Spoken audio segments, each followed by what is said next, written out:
नमस्कार, आप देख रहे हैं आजमगढ़ न्यूज लालमन यादव के साथ। आज की कुछ खास खबरों पर एक नज़र डालते हैं। कि पढ़ोगे लिखोगे तब तुम अपने अधिकार के प्रति जागरूक हो। जी बिल्कुल ठीक है। सही। तो महाराजा सुहेलदेव विश्वविद्यालय जी एनडीए सरकार माननीय अमित शाह जी और योगी जी ने आकर के उद्घाटन किया। जी आपके इसी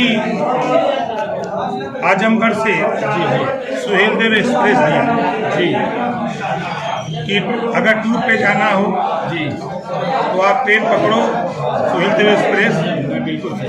देश के किसी कोने में जाके घूम करके चले आओ।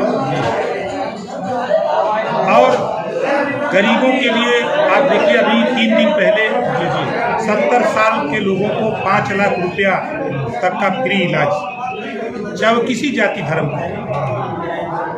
अभी 3 दिन पहले प्रधानमंत्री जी ने घोषणा की नोएडा में। पहली बार देश में हुआ था जब एनडीए की सरकार बनी 2014 में। जी तो गरीबों के इलाज के लिए 5 लाख, उसमें कोई जाति नहीं, जी कोई मजहब नहीं, वो किसी जाति धर्म का हो सकता है। जी उसका लाभ ले सकता है। फ्री राशन दे रही है।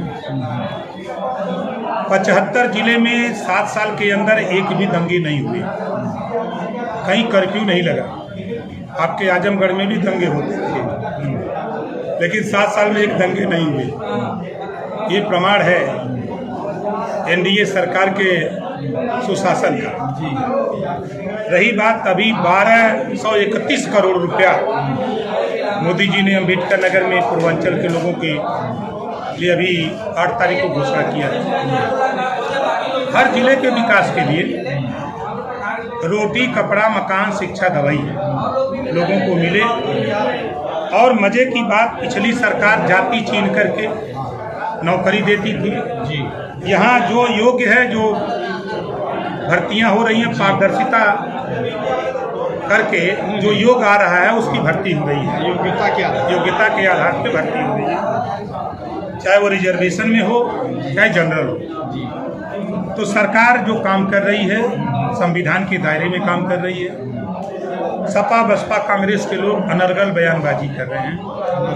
अनर्गल बयानबाजी कि कभी कभी जैसे देखे होंगे कि बिना वजह सीआर रोते हैं, वही हाल इन लोगों का है। लोकसभा चुनाव में आरक्षण बचाने की बात कांग्रेस नेता राहुल गांधी ने कहा। अमेरिका में जाकर के राहुल जी बोल रहे हैं कि मौका मिलेगा तो आरक्षण खत्म कर देंगे।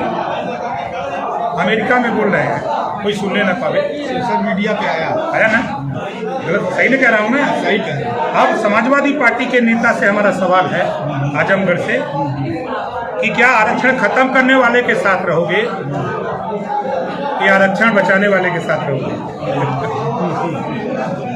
नहीं, वो आपने बहुत अच्छा ये समझाया जो लोगों को, कि जो सुप्रीम कोर्ट का फैसला लोगों को लोग बता नहीं। सर, इनकाउंटर पे बार सपा मुखिया उठाते हैं, क्या करें? देखिए, समाजवादी पार्टी जब सत्ता में थी तो जातियों की गिनती तो नहीं कर पाई, लेकिन जातिवाद किया। खुलेआम हमारा चैलेंज है, जातिवाद किया। और वही काम हम 67 अपराधी मुस्लिम इनकाउंटर हुए, तब उनकी जबान नहीं खुली। अपराधियों के सरगना उस समय थे जब सरकार थी। अतीक अहमद उन्हीं की पार्टी के सांसद विधायक थे, दूसरे के थे, उन्हीं की पार्टी के थे ना। ऐसे दर्जनों लोग उनकी पार्टी के सांसद और विधायक हुआ करते थे। 20 ब्राह्मण का इनकाउंटर हुआ जो अपराधी थे, 18 राजपूत का हुआ, 17 जाट का हुआ, 24 हथ पिछड़ों का हुआ, 24 अन्य का हुआ, 16 यादव का हुआ। मंगेश यादव पर इतने आंसू बहा रहे हैं, इससे उनका संबंध क्या है? प्रश्न होता है कि संबंध क्या, इतना आंसू बहा रहे हैं।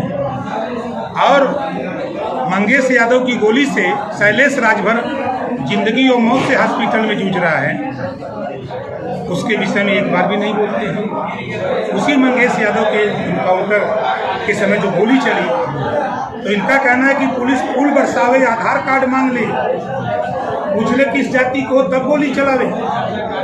अगर आपको जानकारी थी कि फला फला अपराधी सरेंडर कर रहे हैं, तो आपने अपने अपराधी को सरेंडर क्यों नहीं करा दिया? हमारा इस सवाल पे एक ही सवाल है कि क्या समाजवादी पार्टी के नेता ये बताएंगे कि सुल्तानपुर लूटकांड में मंगेश यादव था कि नहीं था?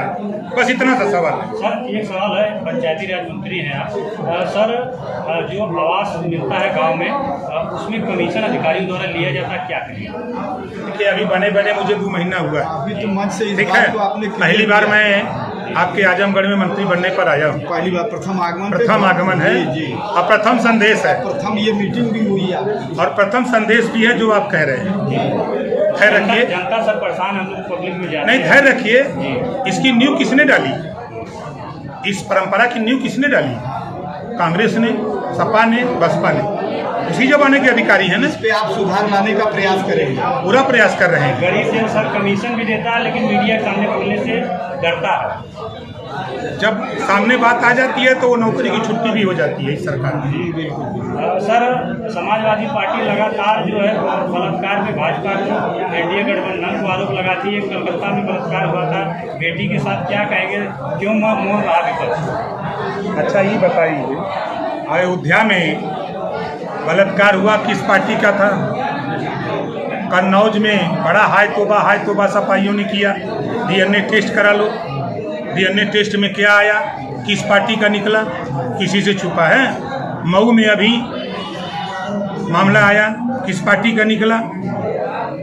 अपनी कमी को छुपाने के लिए दूर क्यों जा रहे हैं? आप यूपी की बात तो करो, हम यूपी में हैं, यूपी की बात करो। आज उठा के आप देखो, आपके सामने प्रमाण। ठीक है, थैंक यू। ओके भैया, किसका है?